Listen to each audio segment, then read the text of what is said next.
मुस्लिम league नून की क़यादत अपने लोगों को, अपने एमएनएज़ को, एमपीएज़ को लावारिस छोड़ के लंदन में जाके बैठी है। उनके ख़ानदान के एक दो अफराद पाकिस्तान में मौजूद हैं। मरीम नवाज़ शरीफ रस्से तोड़ा रही हैं, वो भी किसी भी सूरत वहाँ जाना चाहती हैं, जबकि हमज़ा शहबाज शरीफ वो जेल में हैं। तो मुस्लिम लीग नून के जिस तरीके से अरकान असम्बली लावारिस हैं, वो भेड़ों की तरह फिर रहे हैं और इन भेड़ों को फिर उस्मान बुज़दार ने घेर लिया है। मुस्लिम लीग नून और पीपल्स पार्टी के एमपीएज़ ने, पंजाब से तल्लुक़ रखने वाले 8 एमपीएज़ ने बुज़दार के साथ मुलाकात की, उनको अपने साथ देने का यकीन दिलाया। उन्होंने कहा कि हम आपके साथ हैं और उन्होंने फिर इमरान ख़ान की क़यादत पर भी एतमाद का इजहार कर दिया है। ये सब कुछ लालच और फंडिंग के लिए हो रहा है और इन लोगों ने कुछ ना कुछ काम भी करवाने होते हैं। हुकूमत से ये दूर रहें तो ऐसे ही होती हैं जैसे बग़ैर पानी के मछली हो, और जब कोई वाली वारसी ना हो तो फिर भेड़ें जिधर मुंह करता है उधर, जिधर मुंह उठाती हैं उधर चली जाती हैं, जिधर उनका दिल करता है उधर चली जाती हैं। और इसी तरीके से मुस्लिम लीग नून और पीपल्स पार्टी के 8 अरकान असम्बली ने बड़ी जुर्रत और बड़ी बहादुरी का मुजाहरा करते हुए अपनी तरफ से उन्होंने ऐसा मुजाहरा किया है, तो बुज़दार के साथ मुलाकात कर ली है। और ऐसे लोग पता नहीं कितने होंगे पीपल्स पार्टी के और मुस्लिम लीग नून के, जो अंदर खाते बुज़दार से मिलते होंगे, इमरान ख़ान से मिलते होंगे। बहरहाल इमरान ख़ान और बुज़दार असल में तो पीछे कुव्वत इमरान ख़ान की है। मुझे नहीं लगता कि वो कोई फारवर्ड ब्लॉक बनाएंगे जिस तरीके से इन लोगों ने बनवाने की कोशिश की। उस वक्त तो बड़े खुश हो रहे थे जब एक पीटीआई के मेंबरान पंजाब असम्बली का एक ग्रोह सामने आया। उस रोज़ तो ये बड़ी डींगे मार रहे थे, बड़े खुश हो रहे थे। लेकिन अब जब कि इनके 8 अरकान असम्बली, जिनमें से 3-4 का तल्लुक़ मुस्लिम लीग नून से होगा, बाकी पीपल्स पार्टी से हैं, उन्होंने मुलाकात की है, तो आज इनकी क़यादत शदीद तकलीफ़ में नज़र आती है। बहरहाल हमदर्दियाँ चेंज करवाने की, सियासी हमायत बदलने की किसी तौर पे भी हमायत नहीं की जा सकती। अगर इन 8 लोगों को कोई तहफ़्फ़ुज़ात हैं, अपनी पार्टियों से तहफ़्फ़ुज़ात हैं, या इनको कोई चार्म नज़र आ गया है तहरीक इंसाफ में, तो ये अपनी अपनी सीटें छोड़ें, इलेक्शन लड़ें। इलेक्शन लड़ने के बाद ये फिर जिसको भी ज्वाइन करना चाहते हैं, या पहले उनका टिकट ले लें या बाद में आज़ाद उम्मीदवार के तौर पे ये आएँ मैदान में, इलेक्शन लड़ें, और इलेक्शन लड़ने के बाद ये फिर पीटीआई में जाएं या जिसमें भी ये जाना चाहते हैं चले जाएं। लेकिन ये कोई जवाज़ नहीं बनता कि आप एक पार्टी के टिकट से मुंतखब हुए हैं तो दूसरी पार्टी को आप ज्वाइन कर रहे हैं या दूसरी पार्टी का आप साथ दे रहे हैं। तो बहरहाल ये जब लावारिस फिर रही थी भेड़ें उस्मान बुज़दार को, तो ये बंदा ही समझने के लिए तैयार नहीं है, सियासतदान समझने के लिए तैयार नहीं है। लेकिन उनके गिर्द फिर अब घेरे, उनके गिर्द ये चक्कर लगा रहे हैं मुस्लिम लीग नून वाले, उनसे इल्तिजा कर रहे हैं कि मियाँ नवाज़ शरीफ की ज़मानत में तौसीह दे दी जाए।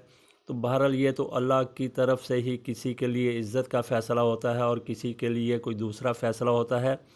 तो उस्मान बुज़दार को, इमरान ख़ान को अगर अल्लाह ताला ने इज़्ज़त दी है, तो ये कोई भी कौन होता है जो ऐसी इज़्ज़त को ज़िल्लत में बदल दे। और जिसको अल्लाह ताला ने ज़िल्लत दे दी है तो उसके लिए भी फिर इज़्ज़त के इसी तरीके से रास्ते खुल सकते हैं कि वो तौबा करे, ताइब हो जाए। लेकिन यहाँ तो एक क्या खरबों रुपए की करप्शन करके भी कोई इन लोगों को शर्म नहीं आती, हया नहीं आती, कोई इंसानियत नहीं है। इसके बावजूद भी लोगों को बेवकूफ़ बनाने की कोशिश करते हैं, चे जाए कि अपने किए पर नादम हो, शर्मिंदा हो। तो बहरहाल इस मुलाकात के बाद हमज़ा शहबाज शरीफ भी तड़पते हुए नज़र आए हैं। वो कहते हैं जिन लोगों ने उस्मान बुज़दार के साथ मुलाकात की है, मुशावरत जारी है, जो भी पार्टी उनके बारे में फ़ैसला करेगी उसके ऊपर कार्रवाई होगी। और साथ ये भी हमज़ा शहबाज शरीफ ने कह दिया कि लोग भूख से मर रहे हैं, नालायक हुक्मरान अरकान की वफ़ादारियाँ बदलने में मसरूफ़ है। और वाकई लोग भूख से मर रहे हैं। हमज़ा शहबाज शरीफ अच्छा है कि जेल में है, वहाँ पे इनको रोटी मिल रही है, अदरवाइज़ ये अगर ये आज़ाद होते तो ये भी भूख से मर जाते। और बाकी जो इनका पूरा ख़ानदान पाकिस्तान से बाहर जा बैठा है, वो भी इसलिए भूख से बच गया है कि वो बाहर चला गया। पाकिस्तान में वो मौजूद होते तो वो भूख से मर जाते। लावारस और आवारा भेड़ों को उस्मान बुज़दार घेर घार के हांका लगा के अपने साथ ले गए हैं। तो इस पर ऐसा क्यों हुआ? क्योंकि ये इन लोगों को लावारा छोड़ दिया था। और इसकी फिर यहाँ पे भी एक मिसाल सामने आ जाती है, जिस तरीके से इनको लावारा छोड़ा, मुस्लिम लीग नून के हलकों के अंदर भी इसके ऊपर शदीद तनकीद पाई जा रही है। गुज़श्ता रोज़ मुस्लिम लीग नून की पार्लिमानी पार्टी का इजलास हुआ, उसमें अरकान फट पड़े, शहबाज शरीफ की वापसी का मुतालबा किया।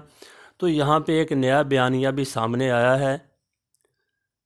उसमें तो ये कहा गया कि नवाज़ शरीफ का बयानिया पस से पुश्त डालकर नुकसान उठाया, ये साबर शाह की तरफ से कहा गया। और दीगर लोग भी वहाँ पे बड़े उछलते कूदते नज़र आए, तनकीद करते नज़र आए, इश्तियाल में नज़र आए। आग बगौला थे वो अपनी क़यादत के हवाले से, जो फ़रार होकर लंदन में जा बैठी है।